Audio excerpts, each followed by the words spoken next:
अब देखो हमें बात करनी थी प्लांट न्यूट्रिएंट के 230 इंपॉर्टेंट क्वेश्चंस की।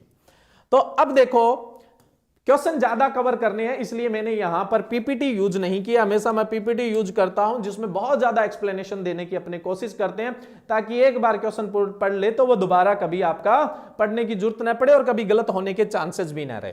फिर भी अपने ज्यादा क्वेश्चन कवर करते हैं। बहुत सारे स्टूडेंट कहते भी है सर आप क्वेश्चन कम कवर करते हो। जी आदत ही ऐसी है ना, भी हम चाहते हैं कि जो एक बार पढ़ लेते हो उसको दोबारा पढ़ने की जरूरत न पड़े। लेकिन आप बार बार एग्जाम देना के इच्छुक होते हो तो आप शॉर्ट में चलते हो। शॉर्ट किसी चीज का कोई भी समाधान नहीं है। अच्छी तैयारी कीजिए, पहले थ्योरेटिकल पढ़िए, फिर ऑब्जेक्टिव पढ़िए, फिर देखिए आपका सिलेक्शन क्यों नहीं होता। आप तो उठाते ही पहले ऑब्जेक्टिव है ना, भी हमें तो ऐसा मटेरियल मिल जाए कि जिसमें हमें 100 लाइन पढ़ने से 10 क्वेश्चन मिले, टोटल 1000 लाइनें पढ़े और अपने 100 क्वेश्चन मिल जाए। ऐसा पॉसिबल नहीं होता, इसी सिर्फ गोलियां हो सकती है। ठीक है, तो पहला अपना क्वेश्चन है आवश्यक पोषक तत्वों की अवधारणा दी थी। सिंपल क्वेश्चन से, क्वेश्चन अपने कोई सा नहीं छोड़ेंगे, ठीक है, चाहे वो सिंपल है चाहे टफ है। आवश्यक पोषक तत्वों की अवधारणा किसने दी थी? ए ऑप्शन है आर्नोन और स्टाउट ने, बी ऑप्शन है आर्नोन ने, सी ऑप्शन है लीबेग ने और डी ऑप्शन है पीटरसन ने। तो देखो आवश्यक पोषक तत्वों की जो अवधारणा है वो आर्नोन और स्टाउट ने 1939 में दी थी। 1939 में दी थी, ठीक है, आर्नोन और स्टाउट ने। राइट आंसर इसका ए ऑप्शन ही होगा आपका। इस थ्योरी को जो रिवाइज किया था वो आर्नोन ने 1954 में किया था। रिवाइज किया था, पहली बार तो किसने दी है? आर्नोन और स्टाउट ने, और वही मानी जाएगी। जो थ्योरी दे चुका है वही मानी जाएगी। पहले जो फोन खोजा था वो ग्राहम बेल ने खोजा था, उसके बाद बहुत तगड़े तगड़े फोन आ गए, उसके बाद मोबाइल फोन आ गए, लेकिन आज भी हम यही पढ़ते हैं कि जो फोन है उसकी खोज किसने की थी? ग्राहम बेल ने। तो वैसे ही हम बात करते हैं, जो थ्योरी है वो किसने दी थी? आवश्यक पोषक तत्वों की अवधारणा, वो आर्नोन और स्टाउट ने 1939 में। अगर आपसे पूछ ले कि इसको रिवाइज किसने किया था, तो अकेले आर्नोन ने किया था। और कौन से सन में किया था? 1954 में किया था। अब अपने चले नेक्स्ट क्वेश्चन की तरफ, सेकंड नंबर क्वेश्चन की तरफ। सेकंड क्वेश्चन है, निम्न में से आवश्यक पोषक तत्वों के लिए गलत कथन है। भी ये जो कथन दिए हुए हैं इनमें से 3 कथन तो ठीक है, एक कथन है वो गलत है। कौन सा कथन गलत है? ए ऑप्शन है, यदि किसी तत्व की कमी हो जाती है तो उसके बिना पौधा अपना जीवन चक्र पूरा नहीं कर सकता। यह बात तो आवश्यक पोषक तत्वों के लिए 100% सही है। बी, आवश्यक पोषक तत्व एसेंशियल प्लांट न्यूट्रिएंट्स वो होता है अगर जिसकी कमी हो जाती है तो पौधा अपना जीवन चक्र पूरा नहीं कर सकता। इस तत्व की कमी की पूर्ति दूसरे तत्व के द्वारा की जा सकती है। तीसरा है, यह तत्व पौधे की उपापचय क्रियाओं में भाग लेता है तथा एंजाइमों की क्रियाशीलता को नियंत्रित करता है। डी ऑप्शन है उपरोक्त सभी। देखो पहली लाइन तो मैंने बोली बिल्कुल सही है, दूसरी लाइन सही नहीं है। क्यों सही नहीं है? क्योंकि अगर आवश्यक पोषक तत्व है तो उसकी कमी उसी के द्वारा पूरी कर सकते हैं, दूसरे के द्वारा पूरी नहीं कर सकते। ये आर्नोन ने 1954 में बोला था आवश्यक पोषक तत्वों के लिए। तो ये दूसरा कथन है वो गलत है।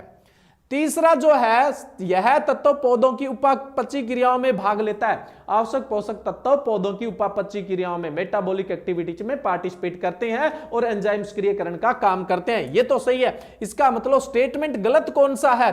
बी ऑप्शन है, ये स्टेटमेंट है, स्टेटमेंट गलत है। और क्वेश्चन क्या था? गलत स्टेटमेंट ही ढूंढना है अपने को।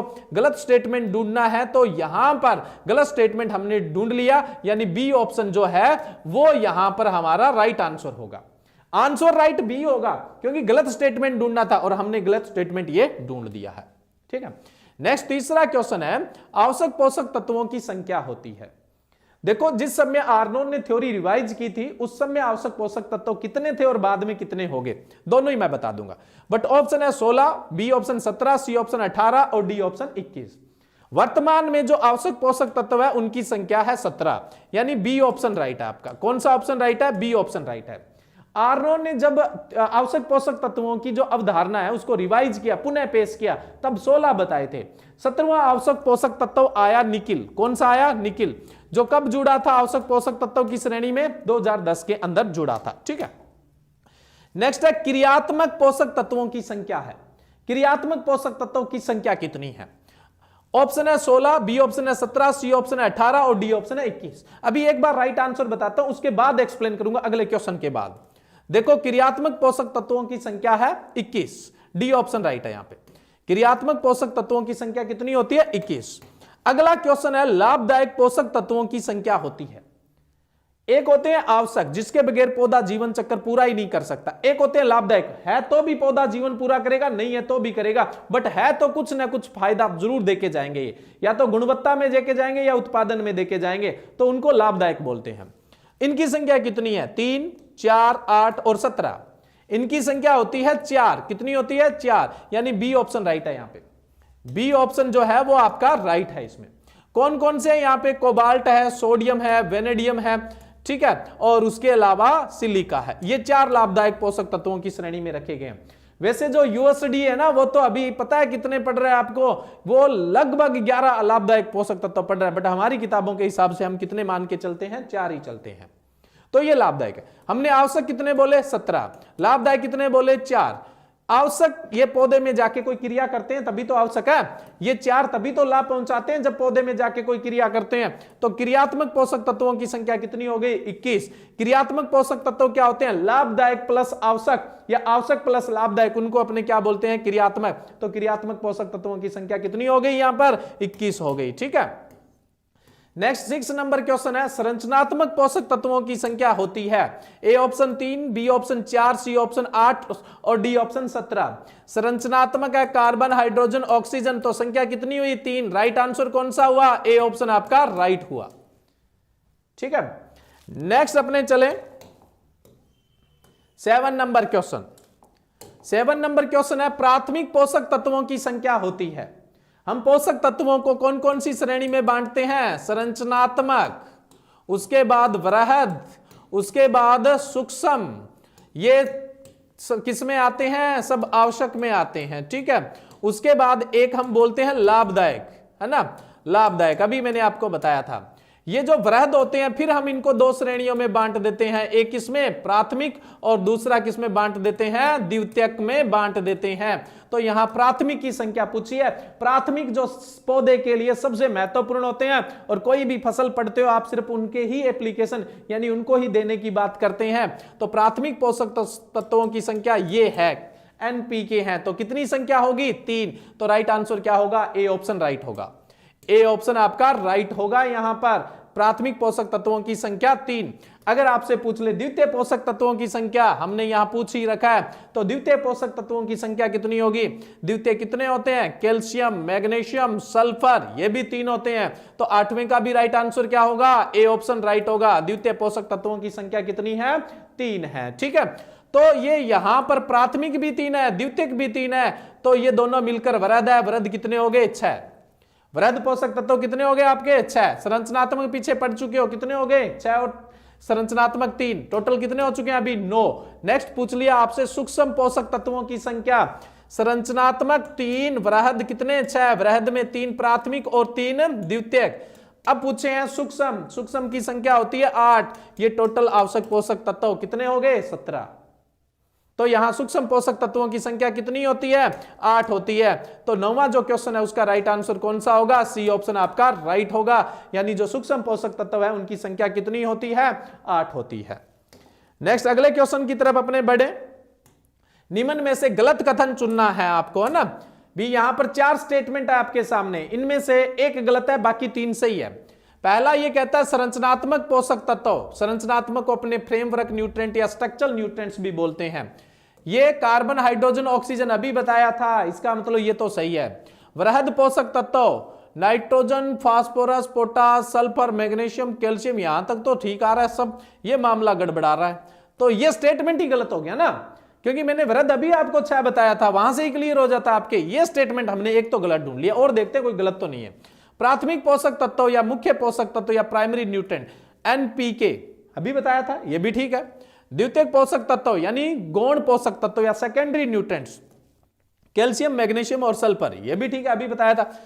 ये 3 स्टेटमेंट तो ठीक है, हमें गलत स्टेटमेंट वाला ऑप्शन ढूंढना था, और गलत स्टेटमेंट वाला ऑप्शन ही इस क्वेश्चन का राइट आंसर होगा। तो इसका राइट आंसर कौन सा है? क्वेश्चन का राइट आंसर कौन सा है? बी ऑप्शन राइट है, यानी बी ऑप्शन आपका राइट है।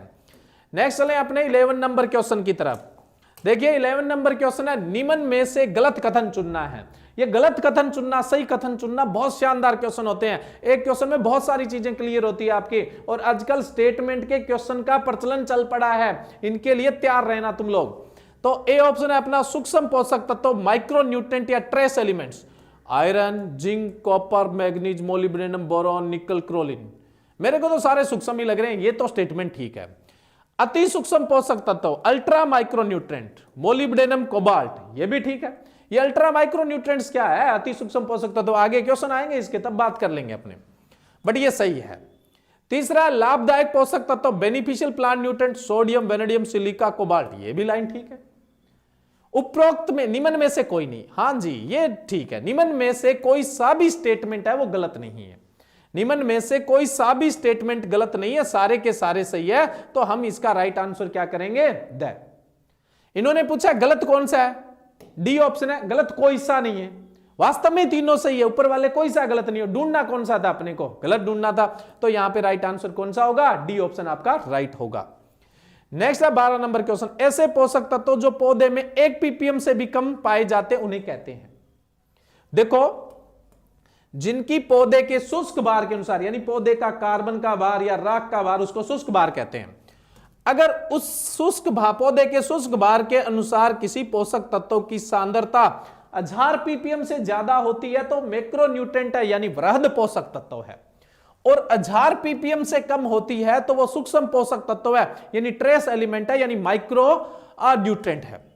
लेकिन यहां तो इन्होंने 1 ppm से भी कम मात्रा पूछ ली है, बहुत कम मात्रा है 1 ppm से, बहुत, यानी ये तो बहुत कम मात्रा है। यानी पौधे के शुष्क भार में अगर मात्रा 1 ppm से कम है तो उसे कौन सा पोषक तत्व बोलेंगे, वृहद पोषक तत्व नहीं बोलेंगे, 1000 ppm से ऊपर वाला होता है। सूक्ष्म पोषक तत्व नहीं बोलेंगे, 1000 ppm से नीचे वाला होता है।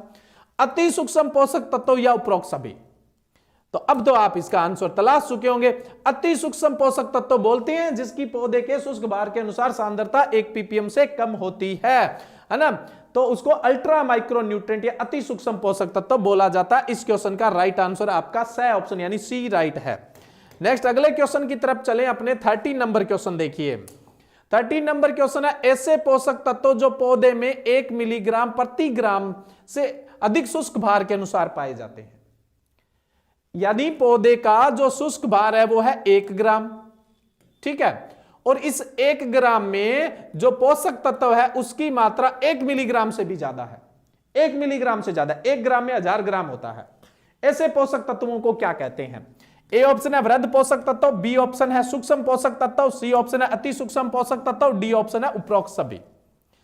अब एक चीज ध्यान रखना, अगर किसी पौधे के शुष्क भार के अनुसार मात्रा 1000 ppm से ज्यादा है तो वो वृहद है, 1000 से कम है तो वो सूक्ष्म है, ठीक है। अगर ये तो ppm में मैं प्रतिशत में बोल दूं, अगर किसी पोषक तत्वों की मात्रा पौधे के शुष्क भार के अनुसार 0.1% से ज्यादा है, प्रतिशत में 0.1% या 1000 ppm एक ही बात है, 0.1% या 1000 ppm एक ही बात है। अगर 0.1% से ज्यादा है तो वो वृहद है और 0.1% से कम है तो वो कौन सा है, सूक्ष्म है। यानी 1000 ppm बराबर 0.1% होता है। कैसे कैलकुलेट करते हैं, वैसे मैंने पहले भी आपको बता रखा है कुछ क्विज के अंदर, ज्यादा डिटेल में तो नहीं जाऊंगा, बट अगर आप ppm को प्रतिशत में बदल रहे हैं, ppm को प्रतिशत में बदल रहे हैं तो आप क्या करिए, ppm में 10,000 का भाग दे दीजिए। ये लो जी, अभी 1000 ppm था तो इसको आप 10,000 से भाग दे दोगे तो आंसर आपका कितना आएगा, 0.1% ही आएगा। तो 0.1% या 1000 ppm से ज्यादा होता है वो वृहद होता है और 0.1% या 1000 ppm से कम होता है वो सूक्ष्म होता है। बट इन्होंने तो पूछा है 1 ग्राम में 1 मिलीग्राम, ये भी 1000 ppm ही है 1 मिलीग्राम, तो 1 मिलीग्राम से मात्रा ज्यादा है तो वृहद है और 1 मिलीग्राम से कम है तो वो सूक्ष्म पोषक तत्व है। इन्होंने क्या कहा, ऐसे पोषक तत्व जो पौधे में 1 मिलीग्राम प्रति ग्राम से अधिक शुष्क भार के अनुसार पाए जाते हैं उनको अपने क्या कहते हैं। तो जाहिर सी बात है इनसे ऊपर पाए जाते हैं तो वो कौन सा होगा, वृहद पोषक तत्व होगा। 13वें का जो राइट आंसर है वो कौन सा होगा, ए ऑप्शन राइट होगा। 13वें का जो राइट आंसर है वो कौन सा होगा, ए ऑप्शन राइट होगा, ठीक है। नेक्स्ट अपना 14 नंबर क्वेश्चन, निम्न में से अर्ध आवश्यक पोषक तत्व क्वासी एसेंशियल एलिमेंट या क्वासी एलिमेंट कौन सा है, अर्ध आवश्यक।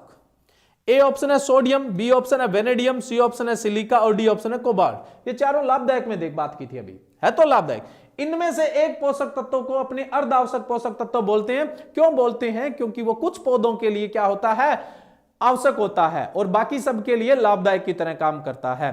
तो ये कौन सा है? ये है सिलिका। सी ऑप्शन आपका राइट है। जैसे गन्ने के लिए सिलिका एक आवश्यक पोषक तत्व है, न कि लाभदायक। तो सिर्फ ये कुछ एक पौधों के लिए लाभदायक होते हैं, सबके लिए लाभदायक नहीं होते हैं, इसलिए इसको अर्ध आवश्यक पोषक तत्व या क्वासी एलिमेंट बोला जाता है।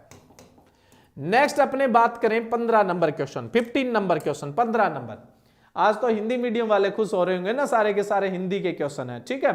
बट देखो जो प्रिपरेशन है वो हिंदी मीडियम वाले भी कर सकते हैं, इंग्लिश मीडियम वाले भी कर सकते हैं। हमारी जो ऐप है और ऑफलाइन जो कोचिंग है वहां पर हिंदी मीडियम में भी पढ़ाया जाता है और इंग्लिश मीडियम, दोनों के सेपरेट सेपरेट बैच चलते हैं। तो आप अपने हिसाब से अपना कोर्स सुन सकते हैं।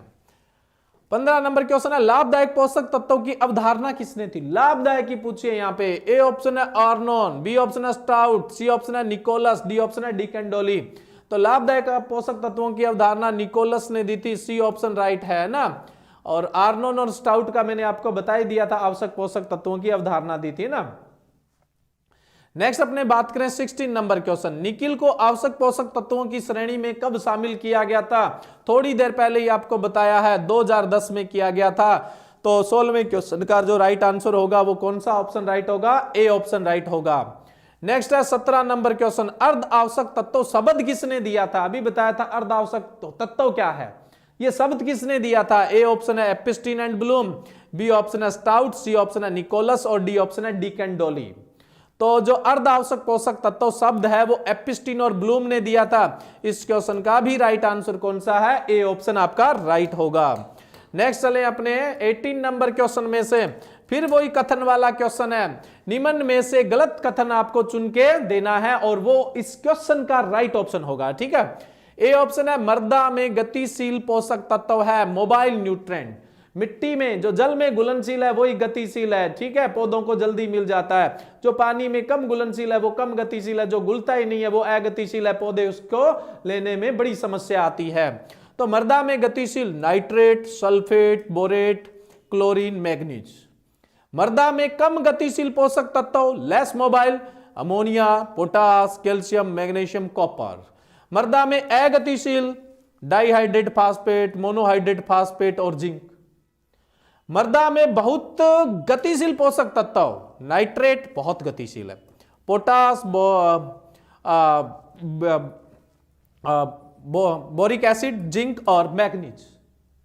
देखिए ये वाली लाइन नहीं जमी, ये गलत कथन है बिल्कुल, क्योंकि नाइट्रेट तो बहुत अधिक गतिशील है बट पोटास तो कम गतिशील है, ठीक है। बोरॉन ठीक है गतिशील है बट जिंक जो है वो तो अगतिशील है, और जो मैग्नीज है चलो वो गतिशील है। तो इसके सारे स्टेटमेंट, इसमें सारे न्यूट्रिएंट्स है वो ठीक नहीं दिए हुए। हमें गलत स्टेटमेंट ढूंढना था, वो हमने ढूंढ दिया, डी ऑप्शन। इस क्वेश्चन का राइट आंसर कौन सा है? डी ऑप्शन, यानी गलत स्टेटमेंट है वो डी है। ये तीनों ऑप्शन राइट है। और मृदा में गतिशीलता या जल में घुलनशीलता के आधार पर पोषक तत्वों को 3 श्रेणी में बांटा गया है, गतिशील, कम गतिशील और अगतिशील। ये तीनों श्रेणियां याद कर लीजिए, बाकी कुछ याद रखने की जरूरत ही नहीं है। ये तो स्टेटमेंट ही गलत है। चौथा बांटा ही 3 श्रेणियों में गया है, मिट्टी में घुलनशीलता, मृदा में घुलनशीलता या फिर मृदा में गतिशीलता के आधार पर। मृदा में घुलनशीलता का मतलब मृदा घोल में घुलनशील जो होते हैं। नेक्स्ट जो अगला क्वेश्चन है, इसमें बेमेल चुनना है। 3 मेल तो ठीक है, 1 मेल खराब है, यहां पे बेमेल है ना, मैचिंग नहीं है वो इस क्वेश्चन का राइट आंसर होगा। अधिक गतिशील हाईली मोबाइल, ये पौधे के अंदर गतिशीलता पूछी गई, पीछे मृदा में गतिशीलता की बात चल रही थी, ये पौधे में गतिशीलता की बात है। अधिक गतिशील हाईली मोबाइल एनपीके, कम गतिशील less mobile sulphur, iron, manganese, chlorine, molybdenum, copper. अगतिशील इमोबाइल कैल्शियम और बोरॉन। मध्यम गतिशील सिलिका। ये स्टेटमेंट गलत है जी, ये मैथ्स नहीं है, ये मैथ्स सही नहीं है, बाकी ये तीनों मैथ्स सही है। मध्यम जो गतिशील है, मॉडरेट जो मोबाइल होता है वो जिंक होता है। कौन होता है? सिर्फ और सिर्फ जिंक है और कोई नहीं है मॉडरेट मोबाइल, इन्होंने सिलिका दे रखा है। तो ये स्टेटमेंट गलत है। आपके क्वेश्चन में आपने गलत स्टेटमेंट ढूंढ दिया, यानी इस क्वेश्चन का जो राइट आंसर होगा वो कौन सा होगा? डी ऑप्शन, यानी द ऑप्शन राइट होगा। जो अधिक गतिशील होते हैं उनकी कमी के लक्षण पौधे की निचली पत्तियां यानी पुरानी पत्तियों पर दिखाई देते हैं। जो कम गतिशील होते हैं उनके ऊंचे वाली पत्तियों पर लक्षण दिखाई देते हैं, यानी नई पत्तियों पर लक्षण दिखाई देते हैं, कमी के लक्षण। अगतिशील होते हैं, इनकी कमी के लक्षण पौधे के शीर्ष कलिका पर दिखाई देते हैं, ठीक है। और जो मध्यम गतिशील है, सिर्फ जिंक है, उसकी कमी के लक्षण नई व पुरानी दोनों पत्तियों पर, यानी ऊपर वाली और नीचे वाली दोनों पत्तियों पर इसकी कमी के लक्षण दिखते हैं। यह बहुत इंपॉर्टेंट क्वेश्चन है, ठीक है। जब आप पौधा बनाते हो तो निचले वाली पत्तियों को आप पुरानी पत्तियां बोलते हो, ठीक है। उसके बाद जो बीच वाली पत्तियां होती है उसको नई व पुरानी बोलते हो, ठीक है। और उसके बाद अगर ऊपर की पत्तियां बनाते हो उनको नई पत्तियां बोलते हो। और उसके बाद जो आप शीर्ष कलिका बनाते हो उसको आप शीर्ष कलिका बोलेंगे। तो जो अधिक गतिशील है उनकी कमी के लक्षण यहां दिखेंगे, जो कम गतिशील है उनकी कमी के लक्षण यहां दिखेंगे, जो मध्यम गतिशील है उसकी कमी के लक्षण यहां दिखेंगे, दैट इज जिंक, वो जिंक होता है। और जो अगतिशील होते हैं उनके लक्षण हमेशा शीर्ष कलिका पर दिखाई देते हैं। नेक्स्ट है, मैं आज ज्यादा एक्सप्लेनेशन में टाइम नहीं ले सकता क्योंकि क्वेश्चन बहुत बना दिए ना, तो इतने क्वेश्चन एक लेक्चर में करवाना बहुत मुश्किल है, इसलिए ज्यादा एक्सप्लेनेशन पे नहीं जाएंगे। नेक्स्ट है, निम्न में से बेमेल चुनिए। बेमेल चुनना है आपको, ठीक है। संरचना निर्माण वाले पोषक तत्व कार्बन, हाइड्रोजन, ऑक्सीजन। दूसरा स्टेटमेंट है, एंजाइम सक्रियकरण और इलेक्ट्रॉन हस्तांतरण में सहायक तत्व पोटास, सोडियम, क्लोरीन। उसके बाद आयन संतुलन के लिए आवश्यक तत्व पोटास, कैल्शियम, मैग्नीशियम। ऊर्जा भंडारण, ऊर्जा स्थानांतरण, ऊर्जा बंध निर्माण में सहायक नाइट्रोजन, सल्फर, फास्फोरस। तो इसमें से आपको एक गलत स्टेटमेंट दिया हुआ है, वो चुनना है, बाकी स्टेटमेंट सारे के सारे ठीक है। देखो, एंजाइम सक्रियकरण और इलेक्ट्रॉन स्थानांतरण में ये पोषक तत्व तो रोल प्ले नहीं करते, पोटास, सोडियम, क्लोरीन। तो ये हमने यहां पे गलत कथन चुन दिया, तो इस क्वेश्चन का राइट आंसर क्या होगा? बी ऑप्शन राइट होगा। बाकी तीन स्टेटमेंट ठीक है, संरचना निर्माण वाले कार्बन, हाइड्रोजन, ऑक्सीजन है, आयन संतुलन के लिए पोटास, कैल्शियम, मैग्नीशियम है, ऊर्जा भंडारण, निर्माण, स्थानांतरण, बंध निर्माण में नाइट्रोजन, सल्फर और फास्फोरस का रोल होता है। और फास्फोरस का तो सबसे ज्यादा होता है ऊर्जा निर्माण, ऊर्जा स्थानांतरण, ये तो आपने पढ़ा ही होगा, एटीपी एडिनोसिन ट्राइफॉस्फेट है ना, तो फास्फेट इसमें लगता है, ऊर्जा खर्च होती है, ऊर्जा बनती है, ऊर्जा स्टोर होती है, एटीपी में ही होती है, तो एटीपी एडिनोसिन ट्राइफॉस्फेट, फास्फेट लगा हुआ है उसमें क्या है, फास्फोरस तो लगा हुआ है, सबसे बड़ा रोल इसका होता है। तो ये तीन स्टेटमेंट तो ठीक थे, बी ऑप्शन है ये स्टेटमेंट सही नहीं था, और सही नहीं वाला ही ढूंढना था, तो वो अपना राइट आंसर क्या होगा? बी ऑप्शन अपना राइट होगा। ठीक है, नेक्स्ट क्वेश्चन है 21 नंबर क्वेश्चन, 21 नंबर क्वेश्चन। ठीक है, 21 नंबर क्वेश्चन क्या कहता है? निम्न में से बेमेल चुनना है। ये फिर बेमेल, एक क्वेश्चन में चार चार क्वेश्चन आ रहे हैं। ठीक है, एंजाइम सक्रियकरण और इलेक्ट्रॉन हस्तांतरण में सहायक iron, manganese, zinc, copper, boron, molybdenum, chlorine. B option है कार्बनिक या अकार्बनिक यौगिक निर्माण में सहायक potash, magnesium, calcium, iron, zinc, manganese, copper, molybdenum, sodium, chlorine. C option है रेडॉक्स सिस्टम और इलेक्ट्रॉन परिवहन के घटक phosphorus, sulphur, iron, manganese, copper, molybdenum. प्रासरण नियमन और आयनिक नियमन में सहायक पोटास, सोडियम, क्लोरीन। तीन स्टेटमेंट तो इसमें बिल्कुल ठीक है, तीन स्टेटमेंट बिल्कुल ठीक है, एक स्टेटमेंट गलत है, और जो स्टेटमेंट गलत है वो है एंजाइम सक्रियकरण और इलेक्ट्रॉन हस्तांतरण में ये सब सहायक नहीं होते हैं। तो यहां पे जो गलत स्टेटमेंट है वो कौन सा है? A option. ये बाकी तीनों स्टेटमेंट ठीक है, बाकी ये तीनों ही स्टेटमेंट ठीक है। इसमें सबसे जो इंपॉर्टेंट स्टेटमेंट है डी स्टेटमेंट है, इसको ध्यान रखना। पौधे में जल संतुलन बनाना, रसाकर्षण दाब को नियंत्रित करना, प्रासरण नियमन को संतुलन करना, आयनिक नियमन को संतुलन करना, ये सब किसके काम है? पोटास, सोडियम और क्लोरीन। पोटास जल संतुलन कैसे करता है? जो पर्णरंध्र होते हैं उनको खोलने और बंद होने को नियंत्रित करता है, यानी उनकी जो गार्ड कोशिकाएं होती है, रक्षक कोशिकाएं होती है, उनको खुलने व बंद होने में क्या करता है? कंट्रोल करता है। तो ये जल संतुलन ऐसे बनाता है। सोडियम भी क्या करता है? प्रासरण संतुलन में, और जो गार्ड कोशिकाएं उनमें पार्टिसिपेट करता है, बट पोटास से कम। क्लोरीन है, ये तो पूरे के पूरे प्रासरण नियमन को संतुलित करता है, इसलिए क्लोरीन को अपने ऑस्मेटिक एजेंट यानी प्रासरण का एजेंट भी कहते हैं। तो ये डी स्टेटमेंट बहुत इंपॉर्टेंट है, इसको अच्छे से याद कर देना आप। ठीक है, क्लोरीन को तो अपने ऑस्मेटिक एजेंट भी बोलते हैं। ठीक है, ध्यान रखना। यहां हमें एक गलत स्टेटमेंट ढूंढना था, वो ए ऑप्शन है अपना, यानी ए राइट है। नेक्स्ट है 22 नंबर क्वेश्चन, संयुक्त रूप से लिए जाने वाले पोषक तत्व। क्वेश्चन बड़ा आसान है, ये क्वेश्चन जो है बहुत आसान है, बट आपने कभी हो सकता है ऑब्जर्व नहीं किया हो। एक तो होते हैं आयनिक रूप में लिए जाने वाले पोषक, एक होते हैं संयुक्त रूप में लिए जाने वाले। अभी मैं आपको थोड़ा सा एग्जाम्पल बता दूं, फिर आप ढूंढ सकते हैं।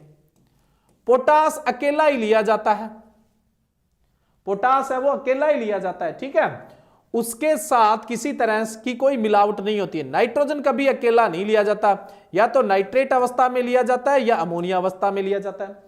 फास्फोरस है वो डाइहाइड्रेट फास्फेट के रूप में या फिर मोनोहाइड्रेट या फास्फेट, अकेला फास्फोरस कभी नहीं लिया जाता, अकेला नाइट्रोजन कभी नहीं लिया जाता। जो अकेला नहीं लिया जाता वो संयुक्त है, और जो अकेला लिया जाता है वो आयनिक है। तो इसमें से कौन कौन से पोषक तत्व जो है वो संयुक्त रूप से लिए जाते हैं? एक ऐसा स्टेटमेंट है जो संयुक्त रूप से लिया जाने वाला है, प्योरली, मतलब जो राइट है, पूरी तरह से जो राइट है वो एक ही है। नाइट्रोजन कभी भी संयुक्त नहीं लिया जाता, एग्जाम्पल ही दे दिया मैंने, सॉरी एकल नहीं लिया जाता, आयनिक नहीं लिया जाता, हमेशा किस रूप में लिया जाता है? संयुक्त। फास्फोरस भी संयुक्त ही लिया जाता है, एकल नहीं लिया जाता। सल्फर है वो सल्फेट के रूप में लिया जाता है, यह भी एकल नहीं लिया जाता। बोरोन है ये बोरेट के रूप में लिया जाता है ना, बोरिक एसिड के रूप में लिया जाता है। ये बी ऑप्शन वाले सारे के सारे संयुक्त रूप से लिए जाते हैं। ए वाले में N संयुक्त है, P संयुक्त है, बट पोटास तो एकल है ना, पोटास तो एकल है। सी वाले में कैल्शियम एकल है, मैग्नीशियम है ये भी एकल है, बट सल्फर संयुक्त है। डी ऑप्शन में आयरन एकल है, मैग्नीज एकल है, बोरॉन संयुक्त है, जिंक एकल है। तो जो संयुक्त रूप वाला ग्रुप वो कौन सा है? वो बी ऑप्शन आपका राइट होगा। समझ गए ना, ये आयनिक रूप से लिया जाता है, ये जैसे संयुक्त है। नाइट्रोजन अकेला लिया जाता तो ये आयनिक होता, बट ये तो इस रूप में लिया जा रहा है, तो ये कौन सा है? संयुक्त। समझ गया। नीचे हमने दे दिया एकल रूप से लिए जाने वाले पोषक तत्व। एकल रूप से लिए जाने वाले देखो कौन से है, फटाफट आप देख के बताओ। मैंने ऊपर वाले सारे नाम पढ़े हैं, बताओ कौन सा लिया जाता है। डी ऑप्शन देखो, कॉपर है वो आयनिक फॉर्म में, जिंक आयनिक फॉर्म में, मैग्नीशियम आयनिक फॉर्म में, मैग्नीज आयनिक फॉर्म में। तो इस क्वेश्चन का राइट आंसर कौन सा होगा? द ऑप्शन राइट होगा, यानी डी ऑप्शन आपका राइट होगा। ठीक है, क्लियर है। नेक्स्ट चलते हैं अपने 24 नंबर क्वेश्चन की तरफ, 24 नंबर क्वेश्चन की तरफ। निम्न में से पोषक तत्वों की खोज का गलत मेल चुनो। पोषक तत्वों की जो खोज हुई है उनके लिए 3 जो मेल है वो तो ठीक है, एक जो मेल है वो सही नहीं है, बेमेल है वो। तो कार्बन हाइड्रोजन की खोज सेच ने 1882 में की। ऑक्सीजन की खोज पोषक तत्वों के रूप में बात कर रहे हैं अपने यहां पे, डी सोसर ने 1804 में की थी। नाइट्रोजन की खोज रदरफोर्ड ने 1872 में की थी। फास्फोरस की खोज रदरफोर्ड ने 1903 में की थी। ये भी ठीक है, ये भी ठीक है, ऑक्सीजन वाला, नाइट्रोजन वाला भी ठीक है, फास्फोरस वाला ठीक नहीं है। यहां पे जो बेमेल चुना है वो कौन सा चुना आपने? द ऑप्शन, डी ऑप्शन इसका राइट होगा। तीनों स्टेटमेंट ठीक है, ये चौथा है, ये गलत है और हमें गलत ही चुन कर देना था, यानी बेमेल ही चुन के देना था। नेक्स्ट है 25 नंबर क्वेश्चन। निम्न में से पोषक तत्वों की खोज के लिए गलत मेल है। पोषक तत्वों की खोज के लिए फिर से ये, यहां सोडियम की खोज सेच ने 1882 में, सोडियम की खोज सेच ने 1882 में। आयरन की खोज ग्रीस ने 1844 में। कैल्शियम की खोज सोलम हास्टमेयर ने 1856 में। सल्फर की खोज पीटरसन ने 1911 में। 3 स्टेटमेंट ठीक है, ये भी ठीक है, ये भी ठीक है, ये भी ठीक है। ए वाला ठीक नहीं है, सेच की खोज सोडियम की खोज सेच ने नहीं की थी। ए ऑप्शन है वो गलत कथन है, बेमेल है। तो इस क्वेश्चन का जो राइट ऑप्शन होगा, ऑप्शन जो राइट होगा वो ए ऑप्शन राइट होगा। नेक्स्ट है, पौधे में कैल्शियम की मात्रा होती है। पौधे के शुष्क भार के अनुसार कैल्शियम पूछा जाता है। मैं ना कोई सा भी पोषक तत्व है वो शुष्क भार के अनुसार ही पूछा जाता है।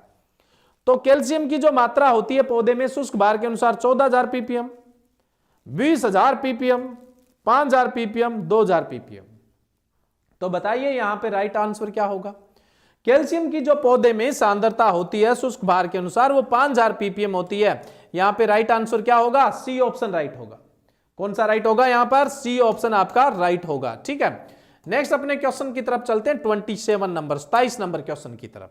ठीक है, 27 नंबर क्वेश्चन क्या कहता है? पौधे में फास्फोरस की मात्रा होती है, शुष्क भार के अनुसार ही पूछेगी ये भी। ए ऑप्शन है 0.1%, बी ऑप्शन है 0.2%, सी ऑप्शन है 0.5% और डी ऑप्शन है 1%। तो बताओ पौधे में फास्फोरस की मात्रा कितनी होती है? मात्रा हमेशा शुष्क भार के अनुसार ही पूछी जाती है, तो कितनी होती है? 0.2% होती है। अगर हम पीपीएम में बात करें तो कितना हो जाएगा? 2000 ppm। अब प्रतिशत को पीपीएम में कैसे बदलोगे? पीछे तो मैंने आपको बताया था पीपीएम को प्रतिशत में कैसे बदलोगे। अब प्रतिशत को पीपीएम में बदलना है जी। प्रतिशत को पीपीएम में बदलोगे तो सीधा सा प्रतिशत है उसको कितने से गुणा कर दोगे आप, 10,000 से गुणा कर दोगे तो आपका पीपीएम में बदल जाएगा। इसको भी करके देख लीजिए, 2000 पीपीएम आएगा। नेक्स्ट अगला जो क्वेश्चन है 28 नंबर, कॉपर पौधे किस रूप में लेते हैं? ए ऑप्शन है क्यूप्रस, बी ऑप्शन है क्यूप्रिक, सी ऑप्शन है उपरोक्त दोनों, डी ऑप्शन है क्यूप्रस ऑक्साइड। पहली बात तो ये आयनिक फॉर्म में लिया जाता है, डी तो राइट है ही नहीं। क्यूप्रस और क्यूप्रिक दोनों ही फॉर्म में लिया जाता है, तो यहां उपरोक्त दोनों वाला जो आंसर है वो सही होगा, यानी सी ऑप्शन आपका राइट होगा। नेक्स्ट अगले क्वेश्चन की तरफ चलें, 29 नंबर क्वेश्चन। 29 नंबर क्वेश्चन है, पौधे में पोषक तत्वों की सांद्रता का बेमेल चुनिए। पौधे में पोषक तत्वों की सांद्रता का बेमेल चुनिए। ए ऑप्शन है मैग्नीज 50 पीपीएम, बी ऑप्शन है बोरोन 20 पीपीएम, सी ऑप्शन है जिंक 20 पीपीएम और डी ऑप्शन है कॉपर 60 पीपीएम। पौधे के शुष्क भार के अनुसार इन पोषक तत्वों की कितनी सांद्रता होती है? इनमें से 3 तो सही है, एक जो है वो बेमेल है। ये भी ठीक है, ये भी ठीक है, ये भी ठीक है, ये गलत है। यहां पे कॉपर 60 पीपीएम नहीं होता है। ठीक है, तो 29 का जो राइट आंसर होगा वो द ऑप्शन राइट होगा, यानी डी ऑप्शन आपका राइट होगा। नेक्स्ट है 30 नंबर क्वेश्चन, निम्न में से धात्विक तत्व है, निम्न में से सॉरी अधात्विक तत्व, धात्विक नहीं अधात्विक। ए ऑप्शन है कार्बन, बी ऑप्शन है हाइड्रोजन, सी ऑप्शन है ऑक्सीजन। कोई सा भी धातु नहीं, उपरोक्त सभी होगा राइट। राइट क्या होगा यहां पे? उपरोक्त सभी, डी ऑप्शन आपका राइट है। इनमें से कोई सा भी तत्व धात्विक नहीं है, सारे के सारे ये अधात्विक है। नेक्स्ट है 31 नंबर क्वेश्चन, पोषक तत्वों की कमी के लक्षण कौन सी पत्तियों पर दिखाई देते हैं? इसके लिए गलत कथन बताना है। पोषक तत्वों की कमी के लक्षण कौन सी पत्तियों पर दिखाई देते हैं? इसके लिए 3 कथन तो ठीक है, एक कथन है वो ठीक नहीं है। ए ऑप्शन है पुरानी पत्ती पर nitrogen, phosphorus, potash, magnesium, molybdenum. नई पत्तियों पर iron, copper, chlorine, sulphur, manganese. C option है नई व पुरानी पत्तियों पर कार्बन। डी ऑप्शन है शीर्ष कलिका पर कैल्शियम और बोरॉन। पीछे जो मैंने आपको पौधों में गतिशीलता वाला बताया, अगर याद है तो इसका राइट आंसर दे दोगे। नई व पुरानी पत्तियों पर जिंक के ही लक्षण दिखते हैं और किसी के नहीं दिखते, तो ये स्टेटमेंट गलत है। बाकी तो सारे के सारे स्टेटमेंट आपके सही है, अच्छे से याद कर लेना। बाकी सारे स्टेटमेंट ठीक है, कोई सा भी ऐसा स्टेटमेंट नहीं है जो खराब है। ठीक है, नेक्स्ट अपने बात करें 32 नंबर क्वेश्चन, 32 नंबर क्वेश्चन, जीव द्रव्य का मुख्य अवयव होता है। A option nitrogen, B option phosphorus, C option potash, D option molybdenum. तो जीव द्रव्य का सही जो मतलब अवयव होता है वो नाइट्रोजन होता है। कौन सा होता है? नाइट्रोजन होता है। ठीक है, नेक्स्ट है 33 नंबर, ऊर्जा की मुद्रा कौन से पोषक तत्वों को कहते हैं? Energy currency. ए ऑप्शन है nitrogen, B option phosphorus, C option potash, D option molybdenum. अभी हमने बात की थी ऊर्जा की मुद्रा ये, और इस मुद्रा में ये लगा हुआ है, तो आंसर क्या आ जाएगा? फास्फोरस। फास्फोरस मेन ऊर्जा, निर्माण ऊर्जा, स्थानांतरण ऊर्जा, बंध में सबसे मुख्य भूमिका निभाता है, इसलिए हम इसको एनर्जी करेंसी बोलते हैं पौधे के अंदर, या ऊर्जा की मुद्रा। उसके अलावा इसको जीवन की चाबी भी कहते हैं, बिना ऊर्जा जीवन कहां चलता है। तो इसका जो राइट आंसर है वो बी ऑप्शन है, और फास्फोरस को अपने मतलब जीवन की चाबी भी कहते हैं, की ऑफ लाइफ भी कहते हैं। नेक्स्ट है 34 नंबर क्वेश्चन, हरे पत्ते वाली सब्जियों में सरसता, सॉफ्टनेस कौन लेके आता है? ए ऑप्शन है नाइट्रोजन, बी ऑप्शन है फास्फोरस, सी ऑप्शन है पोटास और डी ऑप्शन है मोलिब्डेनम। तो बताओ कि जो हरे पत्ते वाली सब्जियां खाने में लजीज लगे, डिलीशियस लगे, अच्छी लगे ना, तो वो काम कौन सा पोषक तत्व करता है? जी वो नाइट्रोजन करता है, सरसता नाइट्रोजन ही लाता है। ठीक है, ए ऑप्शन यहां पर राइट होगा। ठीक है, नाइट्रोजन वानस्पतिक वृद्धि को क्या है? इंक्रीज करता है, सेल है, कोशिकाएं, उनको सॉफ्ट करता है, तो ये सॉफ्ट कर देता है। ठीक है, नेक्स्ट है 35 नंबर क्वेश्चन, फसलों में प्रोटीन की मात्रा को कौन बढ़ाता है? फसलों में प्रोटीन की मात्रा को कौन बढ़ाता है? जी एमिनो अम्ल कौन बनाता है? जो दलहनी फसलें हैं वो प्रोटीन के ज्यादा सोर्स क्यों हैं? क्यों? क्योंकि दलहनी फसलों में नाइट्रोजन स्थिरीकरण होता है, और वो नाइट्रोजन आके क्या बनाता है? प्रोटीन बनाता है। तभी तो दलहनी फसलें तभी तो दलहनी फसलें क्या है? प्रोटीन के बढ़िया सोर्स है, क्योंकि उनके घर नाइट्रोजन की फैक्ट्री, और वो नाइट्रोजन को अमीनो अम्ल में बदल लेते हैं, और अमीनो अम्ल प्रोटीन में बदल जाते हैं। तो अमीनो अम्ल और प्रोटीन निर्माण में सबसे मेन भूमिका नाइट्रोजन की होती है, और दूसरे नंबर पे थोड़ी बहुत सल्फर की होती है, मुख्य रूप से नाइट्रोजन की होती है। तो आपसे पूछ ले प्रोटीन निर्माण में मुख्य भूमिका, अमीनो अम्ल निर्माण में मुख्य भूमिका तो किसकी होगी? नाइट्रोजन की होगी। राइट आंसर क्या होगा? ए ऑप्शन राइट होगा, यहां पे ए ऑप्शन राइट होगा। नेक्स्ट 36 नंबर क्वेश्चन, पोटास की अधिकता से कौन से पोषक तत्वों की कमी हो जाती है? पोटास की जब अधिकता होती है तब कौन से पोषक तत्वों की कमी हो जाती है? ए ऑप्शन है नाइट्रोजन, बी ऑप्शन है कैल्शियम, सी ऑप्शन है मैग्नीशियम और डी ऑप्शन है मोलिब्डेनम। देखो पोटास और कैल्शियम एक दूसरे के विपरीत होते हैं। अगर पोटास की अधिकता हो जाती है तो कैल्शियम की कमी हो जाती है, और कैल्शियम की अधिकता हो जाती है तो पोटास की कमी हो जाती है। राइट आंसर क्या होगा यहाँ पे आपका? बी ऑप्शन राइट होगा, पोटास की अधिकता के साथ कैल्शियम की कमी हो जाती है जी। नेक्स्ट है कोशिका विभाजन के लिए साइट कौन बनाता है, जगह कौन देता है? ऑप्शन ए है नाइट्रोजन, बी ऑप्शन है फास्फोरस, सी ऑप्शन है पोटास, डी ऑप्शन है मोलिब्डेनम। तो कोशिका विभाजन के लिए जो जगह देता है वो नाइट्रोजन देता है। राइट आंसर क्या होगा? ए ऑप्शन राइट होगा यहाँ पे। कौन सा ऑप्शन राइट होगा यहाँ पे? ए ऑप्शन राइट होगा। नेक्स्ट 38 नंबर क्वेश्चन, पौधे में ब्रोंजिंग काई के विकार कौन से पोषक तत्वों की कमी से होता है? पौधे में ब्रोंजिंग काई के विकार कौन से पोषक तत्वों की कमी से होता है? ए ऑप्शन है जिंक, बी ऑप्शन है कॉपर, सी ऑप्शन है फास्फोरस और डी ऑप्शन है मोलिब्डेनम। पौधों में ब्रोंजिंग विकार फास्फोरस की कमी और क्लोरीन की अधिकता से होता है। अभी आपके ही स्टूडेंट के क्वेश्चन हो सकता है ये दिमाग में सेट न बेटे, बोले गुरुजी गलत बता रहे भाई, लेकिन ऐसा नहीं है। अभी अगला क्वेश्चन पढ़ोगे तो क्लियर हो जाएगा। पौधों में जो ब्रोंजिंग होती है वो फास्फोरस की कमी और क्लोरीन की अधिकता की वजह से होती है। अब नेक्स्ट क्वेश्चन पढ़ो, अमरूद में ब्रोंजिंग किसकी कमी से होती है? अमरूद में bronzing A option zinc, B option copper, C option phosphorus, D option molybdenum. अमरूद में जो ब्रोंजिंग होती है वो जिंक की कमी से होती है। अमरूद में जो ब्रोंजिंग होती है वो जिंक की कमी से होती है। इसलिए स्टूडेंट सोचता है ब्रोंजिंग सभी में जिंक की कमी से, पूछिए अमरूद में ही जाती है। क्यों? क्योंकि अमरूद में ही सिर्फ जिंक की कमी से होती है, बाकी सब पौधों में फास्फोरस की कमी और क्लोरीन की अधिकता से होती है। बहुत इंपॉर्टेंट क्वेश्चन है, ठीक है। आजकल वो दौर नहीं रहेगा जब बहुत आसान आसान क्वेश्चन पूछे जाते थे, ठीक है तो आसान ही, बट कॉन्सेप्ट पता होना बहुत जरूरी है। नेक्स्ट है अगला क्वेश्चन, कैल्शियम की अधिकता से कौन से पोषक तत्वों की कमी हो जाती है? अभी बताया था थोड़ी देर पहले स्टूडेंट, मैग्नीशियम, पोटास, उपरोक्त दोनों, मोलिब्डेनम। तुरंत कर देंगे पोटास, अभी तो बताया था भाई पोटास नहीं, मैग्नीशियम और पोटास दोनों की कमी होती है। मैंने ये बोला कैल्शियम की अधिकता से पोटास कम होता है, ये तो नहीं बोला मैग्नीशियम तो कम नहीं होता, मैग्नीशियम का तो जिक्र ही नहीं किया, डिस्कस ही नहीं किया। कैल्शियम की अधिकता से पोटास की कमी तो होती है, साथ साथ में मैग्नीशियम की भी कमी हो जाती है। तो इस क्वेश्चन का राइट आंसर क्या होगा? सी ऑप्शन आपका राइट होगा, ठीक है। नेक्स्ट है 41 नंबर क्वेश्चन, पौधे में प्रासरण जल गति और आयनिक संतुलन में सहायक होता है। पीछे जो स्टेटमेंट पढ़े वो अगर याद है तो ये भी क्वेश्चन सही है। उसमें हमने सोडियम को बोला था, एक तो सोडियम था, एक पोटास था, एक क्लोरीन था। यहां सिर्फ सोडियम एक ही है, न तो पोटास है न क्लोरीन है।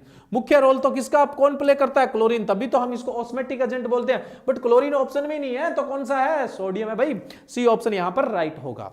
नेक्स्ट है 42 नंबर क्वेश्चन, फूल गोभी में वी पटेल विकार किसकी कमी से होता है? ये किसी को नहीं पता तो फिर कुछ भी नहीं पता, क्योंकि ये तो बहुत पुराने टाइम से क्वेश्चन आ रहा है, 10वीं 12वीं के पेपरों में आ जाता है। इस क्वेश्चन का क्या है? फूल गोभी में वी पटेल की कमी, जो वी पटेल जो रोग होता है वो मोलिब्डेनम की कमी से होता है। और जो क्रूसीफेरी कुल की जो फसलें होती है वो मोलिब्डेनम के लिए बहुत ही संवेदनशील होती है, उनमें ही सबसे ज्यादा प्रॉब्लम होती है।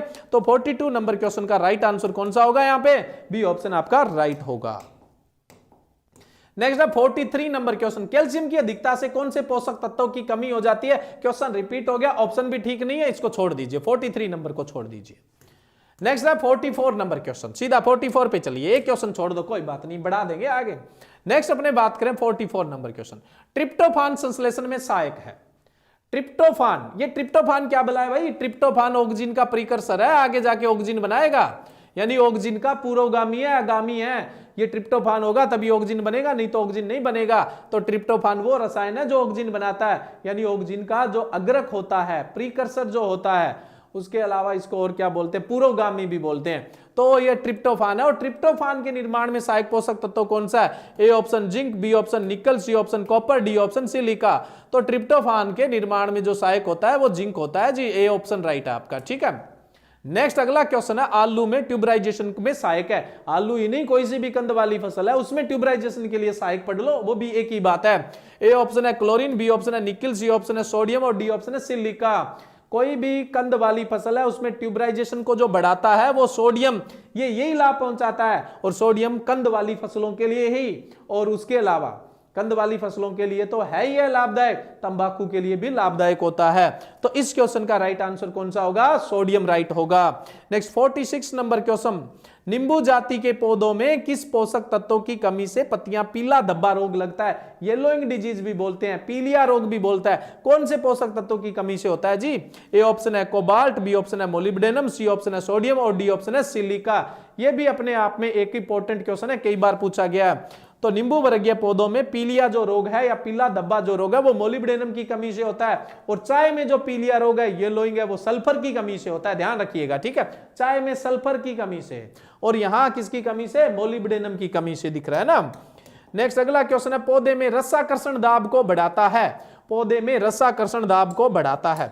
यहां ऑप्शन आपके पास 4 है, ए chlorine, B option nickel, C option sodium और डी ऑप्शन कौन सा है? सिलिका। यहां सोच के जवाब दीजिएगा। अभी मैंने आपको सोडियम को भी जल संतुलन में बताया था, क्लोरीन को भी जल संतुलन में, लेकिन सबसे महत्वपूर्ण भूमिका कौन निभाता है? क्लोरीन।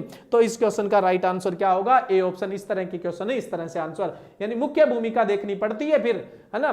2 आगे, एक पंच आगे, एक सरपंच आगे, चलेगी किसकी भाई? सरपंच की चलेगी। ये सरपंच है, यहाँ पे क्लोरीन है ना, सोडियम है वो पंच ही है इस मामले में।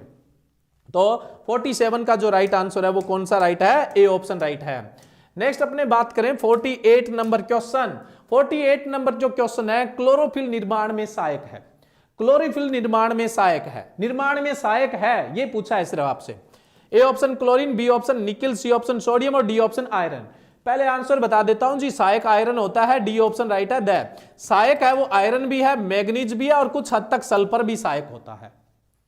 ये सहायक में आते हैं, क्लोरोफिल यानी पर्णहरित के निर्माण में सहायक में आते हैं। नेक्स्ट है, धान में जिंक की कमी से, उत्तर तो पहले ही, धान में जिंक की कमी से खेरा रोग हो जाता है। ये पूछना था धान में खेरा रोग किसकी कमी से होता है। चलो ये क्वेश्चन की अपने लॉटरी लगी। धान में जो खेरा रोग है वो किसकी कमी से होता है? जिंक की कमी से। क्वेश्चन में लिखा आ गया ना, चलो कोई बात नहीं, बट अपने ये क्वेश्चन क्लियर हो गया। बाकी ये तो बहुत कॉमन विकार है, सबको ही पता होगा। नेक्स्ट है, विटामिन सी बनने में सहायक पोषक तत्व कौन सा है? विटामिन सी बनाने में सहायक कौन सा है जी? ये पूछा गया यहाँ पे। ए ऑप्शन है कोबाल्ट, बी ऑप्शन है मोलिब्डेनम, सी ऑप्शन है सोडियम और डी ऑप्शन है सिलिका। विटामिन सी के निर्माण में जो सहायक होता है वो मोलिब्डेनम होता है। बी ऑप्शन राइट है यहाँ पे। कौन सा ऑप्शन राइट है यहाँ पे? बी ऑप्शन राइट है। नेक्स्ट क्वेश्चन की तरफ बढ़े। 51 नंबर क्वेश्चन पहले मैंने क्लियर कर चुका है, क्योंकि थोड़ी बहुत तो डिटेल बताने की आदत। आज सोचा था क्वेश्चन ज्यादा करवाऊं, बिल्कुल भी एक्सप्लेन नहीं, क्वेश्चन पढ़ा उत्तर, बट आदत से मजबूर है, करें क्या ना। तो 51 नंबर क्वेश्चन, ऐसे पोषक तत्व जो पौधे में 1 मिलीग्राम प्रति ग्राम से कम होते हैं शुष्क भार के अनुसार, ज्यादा होते हैं वो पढ़ा था पीछे, वृद्ध पोषक तत्व है, और 1 मिलीग्राम से कम होंगे। 1 ग्राम शुष्क भार में 1 मिलीग्राम से कम होंगे, ये भी मैंने बता दिया था, सूक्ष्म पोषक तत्व होगा। तो इसका राइट आंसर क्या होगा? बी ऑप्शन राइट होगा। नेक्स्ट है, मृदा में नत्रजन की विषाक्तता को दूर करता है। यह भी बड़ा शानदार क्वेश्चन है। मृदा में नत्रजन की विषाक्तता को दूर करता है। A option phosphorus, B option potash, C option calcium, D option iron. देखो नाइट्रोजन की विषाक्तता फास्फोरस भी दूर करता है, पोटास भी दूर, दोनों ही करते हैं। बट यहां तो ऑप्शन 4 है, चारों ही अलग अलग, कौन सा करोगे? उपरोक्त दोनों आते हैं ना, तब फास्फोरस पोटास दोनों करने हैं, बिना सोचे समझे करने हैं। बट ऐसे में मुख्य रूप से जो विषाक्तता कम करता है वो पोटास करता है। इस तरह का अगर क्वेश्चन आ जाए तो क्या राइट करोगे? बी ऑप्शन राइट करोगे। कौन सा राइट करेंगे आप? बी ऑप्शन राइट करेंगे। नेक्स्ट क्वेश्चन की तरफ बढ़े अपने। नेक्स्ट क्वेश्चन है 53 नंबर क्वेश्चन। क्या है? प्रागनलिका का विकास करता है। प्रागनलिका, पोलन ट्यूब कौन बनाता है? ए ऑप्शन है बोरोन, बी ऑप्शन है पोटास, सी ऑप्शन है कैल्शियम और डी ऑप्शन है आयरन। तो यहां आपसे प्रागनलिका पूछिए भी, प्रागनलिका कौन बनाता है? प्रागनलिका के जो निर्माण में, प्रागनलिका जो होती है उसके निर्माण में जो सहायक होता है वो जी बोरोन होता है। कौन होता है? बोरोन। ए ऑप्शन राइट होगा। कौन सा राइट होगा यहां पे? ए ऑप्शन राइट होगा। नेक्स्ट है 54 नंबर क्वेश्चन। पौधे में रसाकर्षण दाब को बढ़ाता है। रसाकर्षण दाब कौन बढ़ाता है? पीछे क्वेश्चन आ गया था, रिपीट हो गया, ये क्लोरीन होगा। यूरियज एंजाइम का घटक होता है, बहुत इंपॉर्टेंट है, मोस्ट इंपॉर्टेंट क्वेश्चन है। यूरियज एंजाइम का घटक कौन सा होता है? ए ऑप्शन है सोडियम, बी ऑप्शन है निकिल, सी ऑप्शन है नाइट्रोजन और डी ऑप्शन है आयरन।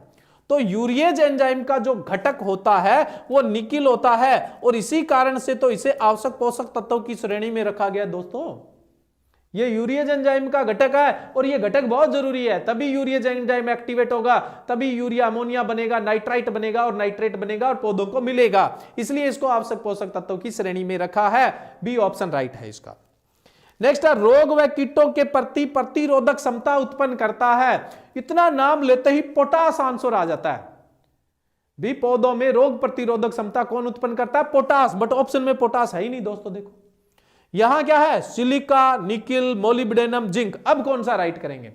पौधों में मुख्य रूप से रोग प्रतिरोधक क्षमता, वातावरण की प्रतिकूल दशाओं के प्रति सहनशीलता, मिट्टी की खराब स्थिति के प्रति सहनशीलता, ये पोटास ही विकसित करता है। पर यहां पोटास ऑप्शन में नहीं है। दूसरे नंबर पे ऐसा काम करता है सिलिका, ऐसे लाभ पहुंचाता है ये। तो इसका जो राइट आंसर होगा वो ए ऑप्शन होगा। ये भी बहुत महत्वपूर्ण क्वेश्चन है क्योंकि इसमें अपने सिर्फ पोटास पढ़ते हैं, बाकी पढ़ते नहीं है। तो यहां पर कौन सा राइट होगा? सिलिका राइट होगा। नेक्स्ट अपने चलते हैं 57 नंबर क्वेश्चन पे। बहुत इंपॉर्टेंट क्वेश्चन है 57 भी। निम्न में से ऑक्सीजन का वाहक होता है। हमारी बॉडी में भी ऑक्सीजन का वाहक वही तत्व होता है जो पौधों में होता है। हमारे अंदर यह बात अलग है कि वो आरबीसी बनाता है और उसके बाद ऑक्सीजन का वहन करता है।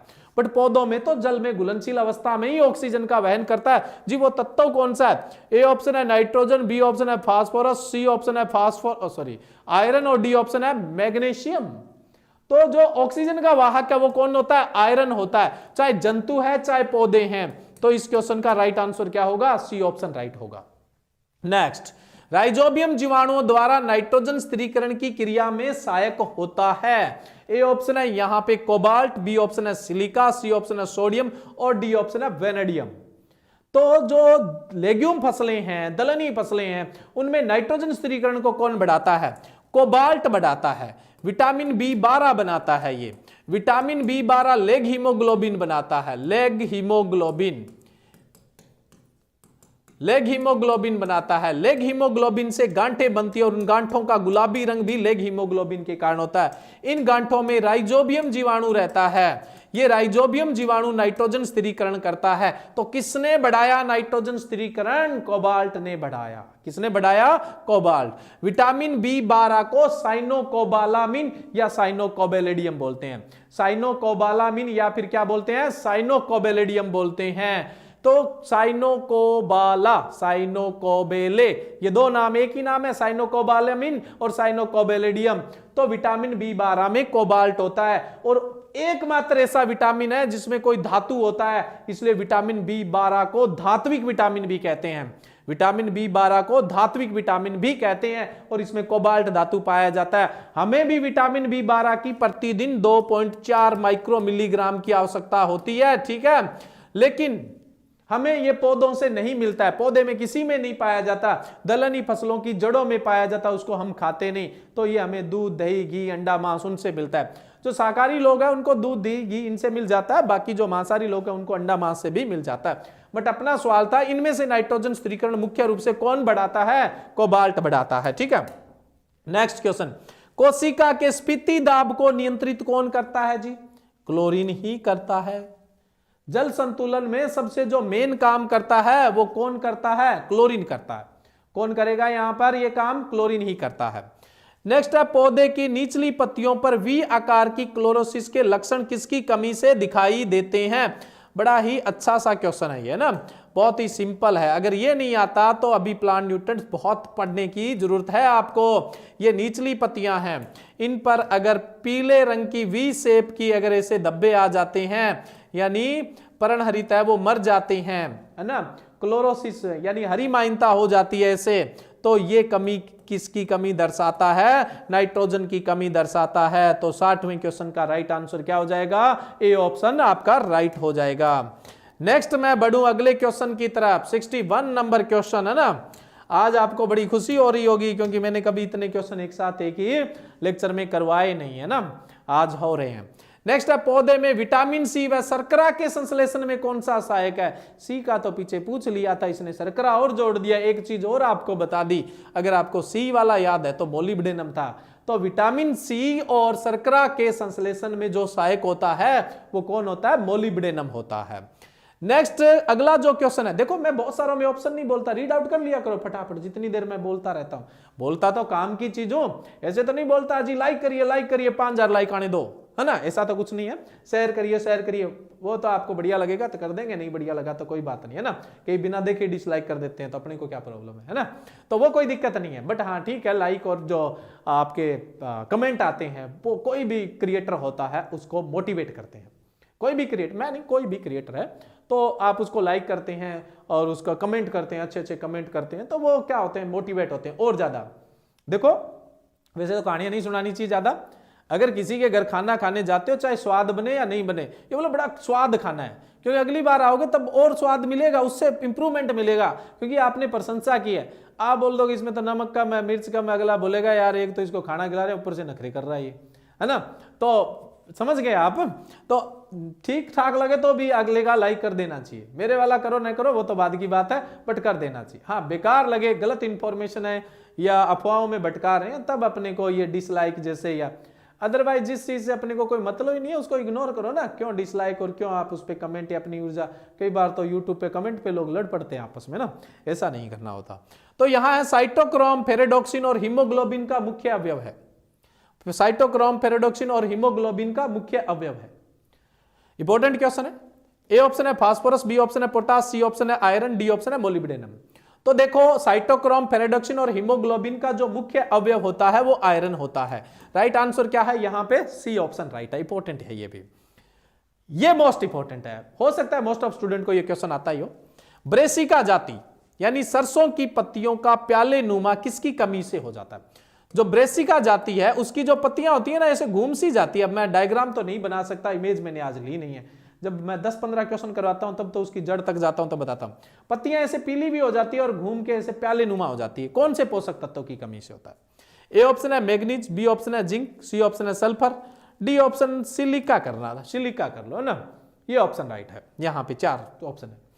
तो ब्रेसिका जाति यानी क्रूसीफेरी कुल की जो पत्तियां होती है ऊपर वाली वो पीली पड़ के से प्याले नुमा हो जाती है, सल्फर की कमी से होती है। कौन सा ऑप्शन राइट होगा यहां पे, स ऑप्शन राइट होगा, सल्फर। नेक्स्ट है 64 नंबर क्वेश्चन। 64 नंबर क्वेश्चन है नटखट या पुक्री हरिमाहिनता किसकी कमी से होती है।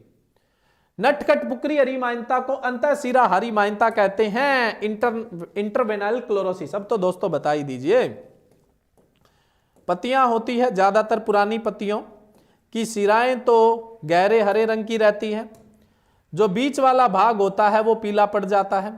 इसको अंतःशिरा हरिमाहिनता या नटखट हरिमाहिनता या पुक्री क्लोरोसिस बोलते हैं। यह मैग्नीशियम की कमी से होता है। सीधा आपको अंतःशिरा हरिमाहिनता, नटखट हरिमाहिनता, पुक्री हरिमाहिनता पूछ ले तो मैग्नीशियम की कमी से। पुरानी पत्तियों पर, निचली पत्तियों पर पूछ ले तो भी मैग्नीशियम की कमी से। बट सिर्फ स्पेशली ऐसा दे दे कि नई पत्तियों पर अंतःशिरा हरिमाहिनता, तब मैग्नीज की कमी से होती है। सीधा पत्तियां नहीं बताए आपको तब तो मैग्नीशियम ही करना है। निचली पत्तियां पूछ ले तब भी मैग्नीशियम, पुरानी पत्तियां पूछ ले तब भी। लेकिन आपसे पूछ ले नई पत्तियों पर अंतःशिरा हरिमाहिनता, वो मैग्नीज की कमी से होती है।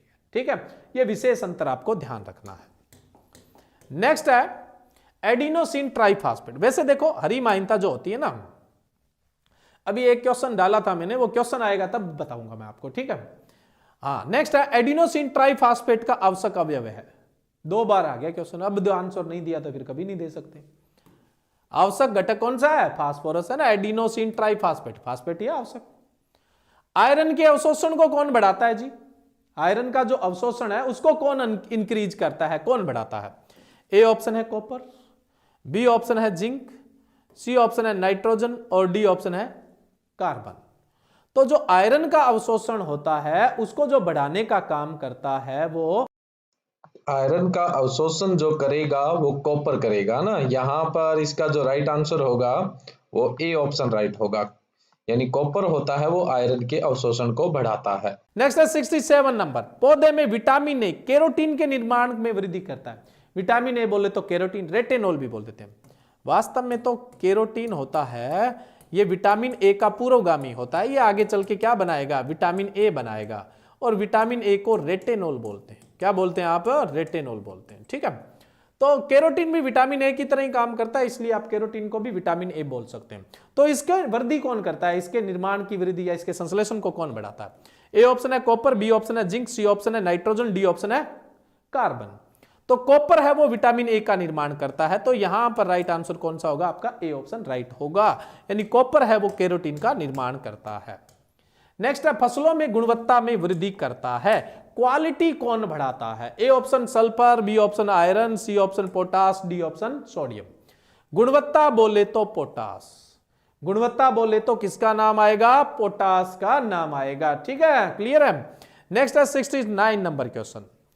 किसी भी तरह की गुणवत्ता ओज बढ़ाता है, रोग प्रतिरोधक क्षमता बढ़ाता है, कुकिंग क्वालिटी को बढ़ाता है, वातावरण की प्रतिकूल दशाओं के प्रति सहनशीलता सिखाता है, समस्याग्रस्त मृदाएं, अम्लीय, लवणीय, क्षारीय, उनके प्रति सहनशीलता बताता है। तो कुल मिला के जो गुणवत्ता विकसित करता है वो पोटास ही करता है। नेक्स्ट है जीव द्रव्य का मुख्य अवयव होता है, पहले आ गया क्वेश्चन, नाइट्रोजन होता है। जीव द्रव्य का मुख्य अवयव कौन होता है? नाइट्रोजन होता है। ये जो क्वेश्चन है ये बड़ा शानदार सा क्वेश्चन है, थोड़ा सा डिस्क्रिप्शन में टाइम लेंगे इसमें। कोशिका झिल्ली की पारगम्यता को बढ़ाता है। ए ऑप्शन है सोडियम, बी ऑप्शन है बोरॉन, सी ऑप्शन है जिंक और डी ऑप्शन है मैग्नीज। कोशिका भित्ति का निर्माण करता है कैल्शियम। कोशिका भित्ति को कमजोर करता है नाइट्रोजन। कोशिका में कौन आएगा कौन जाएगा इसकी पारगम्यता को नियंत्रित करता है बोरॉन। कोशिका झिल्ली है ना, कोशिका झिल्ली की पारगम्यता को नियंत्रित करता है बोरॉन। इस क्वेश्चन का राइट आंसर तो है आपका बोरॉन। एक क्वेश्चन आता है फलों का फटना। फलों का फटना कौन से पोषक तत्वों की कमी से या किन कारणों से होता है? एक होता है फ्रूट स्प्लिटिंग और एक होता है फ्रूट क्रैकिंग। दोनों का मतलब हिंदी में फटना ही होता है। कोशिका भित्ति कमजोर होगी तो फल फटेगा। कोशिका भित्ति कमजोर होगी तो फल फटेगा। कैल्शियम की कमी है। नाइट्रोजन की अधिकता कोशिका भित्ति को कमजोर करती है, तो नाइट्रोजन की अधिकता से भी फल है वो फटेगा। बट इनसे भी ज्यादा जो प्रभाव पड़ता है, कोशिका भित्ति अगर सिकुड़ती है, कोशिका भित्ति सिकुड़ती है। सिकुड़ती कब है? जब उसमें पानी कभी कम हो गया कभी ज्यादा हो गया। पहले ज्यादा था फिर बहुत कम हो गया, तब वो सिकुड़ेगी। तो पहली बात तो जो फल फटता है वो जल के असंतुलन या सिंचाई के असंतुलन या फिर नमी के असंतुलन। तो मैं लिख दूं नमी का असंतुलन। नमी के असंतुलन की वजह से। दूसरा, इस नमी को अंदर घुसने कौन देगा? अलाउ कौन करता है? बोरोन अलाउ करता है। इसलिए आप हमेशा ही पढ़ते हैं बोरोन की कमी से नमी कम हो जाएगी क्योंकि पारगम्यता घट जाएगी। इसलिए कोई सा भी फल है उसके फटने की जो समस्या है आप नमी के असंतुलन और बोरोन की कमी से पढ़ते हैं। बट उसके साथ साथ कैल्शियम की कमी और नाइट्रोजन की अधिकता भी रोल प्ले कर सकती है। कैल्शियम की कमी और नाइट्रोजन की अधिकता भी रोल प्ले कर सकती हैं। राजस्थान डब्ल्यूओ के पेपर में आया था, उसमें स्टेटमेंट टाइप का दिया हुआ था। लोगों ने ये तो सही कर दिया नमी का असंतुलन और बोरोन की कमी, उसमें यह भी दिया हुआ था कैल्शियम की कमी और नाइट्रोजन की अधिकता। वहां उपरोक्त सभी वाला राइट हुआ था। लोग पहला ही टिक करके आगे, नमी की कमी व बोरोन नमी का असंतुलन और बोरोन की कमी पहला ऑप्शन। दूसरा ऑप्शन क्या था? कैल्शियम की कमी। तीसरा ऑप्शन क्या था? नाइट्रोजन की अधिकता। और चौथा ऑप्शन क्या था? उपरोक्त सभी। कुछ इस तरह का क्वेश्चन था, लोग ये करके आ गए। भाई ऐसा भी ध्यान रखना है, लॉजिकली चलना है अपने को, ठीक है।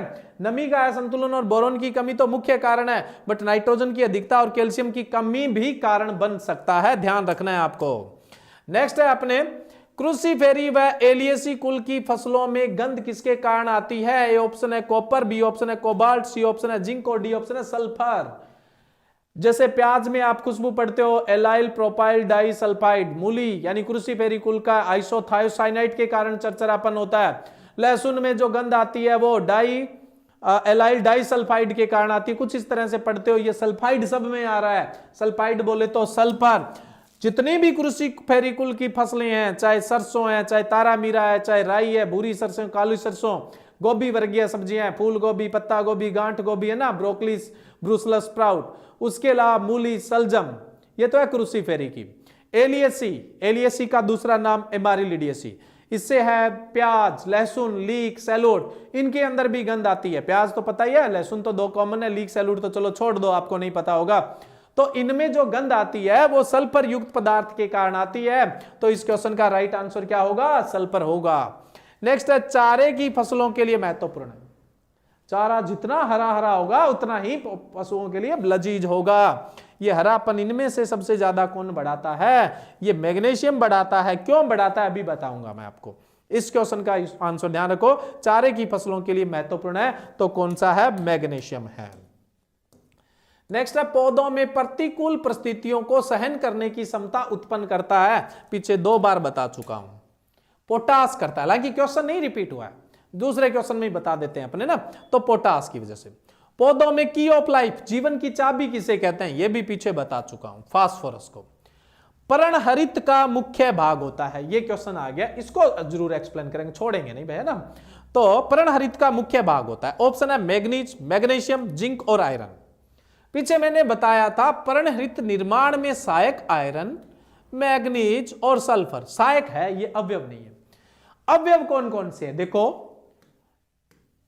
कार्बन कितने? 55, हाइड्रोजन कितने? 72, और ऑक्सीजन कितने? 5, नाइट्रोजन कितने? 4 और मैग्नीशियम 1। ये क्लोरोफिल पर्णहरित का सूत्र है। किसका फॉर्मूला? ये पर्णहरित का फॉर्मूला है। इसमें जो है वो पर्णहरित के अवयव है, और इस निर्माण में जो सहायक है वो सहायक है। सहायक तो ये तीनों है, और निर्माण जो पर्णहरित है उसके अवयव carbon, hydrogen, oxygen, nitrogen, magnesium है। कार्बन, हाइड्रोजन, ऑक्सीजन तो संरचनात्मक तत्व है, हर संरचना में होंगे ये, बट बाकी जो बचे उनमें कौन से? नाइट्रोजन और मैग्नीशियम। या नाइट्रोजन ऑप्शन में नहीं था तो कौन सा ऑप्शन में था? मैग्नीशियम। राइट आंसर कौन सा होगा यहां पे? मैग्नीशियम राइट होगा दोस्तों, ठीक है, यहां मैग्नीशियम राइट होगा। अब देखिए, अगर मैग्नीशियम की कमी है तो भी पर्णहरित कम बनेंगे, नाइट्रोजन की कमी है तो भी हरी माइनता क्लोरोसिस होगी, मैग्नीशियम की कमी है तो भी क्लोरोसिस होगी, मैग्नीज की कमी से भी क्लोरोसिस होगी, आयरन की कमी से भी क्लोरोसिस होगी, और सल्फर की कमी से भी क्लोरोसिस होगी। इन पांचों की वजह से ही क्लोरोसिस होगी। कैसे पहचानोगे? नाइट्रोजन की कमी से जो निचली पत्तियां होती है उन पर क्लोरोसिस स्टार्ट होती है, उन पर क्लोरोसिस स्टार्ट होती है, वी शेप में स्टार्ट होती है इस तरह से, फिर ये पूरे पत्ती को वो पीली कर देती है। अगर कमी बढ़ती जाती है पत्ती गिर जाती है। वी शेप क्लोरोसिस किसकी कमी का लक्षण है? नाइट्रोजन की कमी का लक्षण है शुरुआती में, बाद में तो पूरे पौधे में भी हो सकती है। दूसरा जो है यहां पे मैं बात करूं मैग्नीशियम, मैग्नीशियम की कमी से क्या होगा? पुरानी पत्तियों पर सिराएं तो गहरे हरे रंग की रहेगी और बीच बीच में से वो पीला पड़ जाएगा, जिसको अपने अंतःशिरा हरिमाहीनता कहते हैं। इसे अपने क्या कहते हैं? अंतःशिरा हरिमाहीनता कहते हैं, ठीक है। अंतःशिरा हरिमाहीनता या पुक्री क्लोरोसिस है, वो किसकी कमी से होता है? मैग्नीशियम की कमी से होता है। किसकी कमी से होता है? मैग्नीशियम की कमी से होता है, पुरानी पत्तियों में होता है।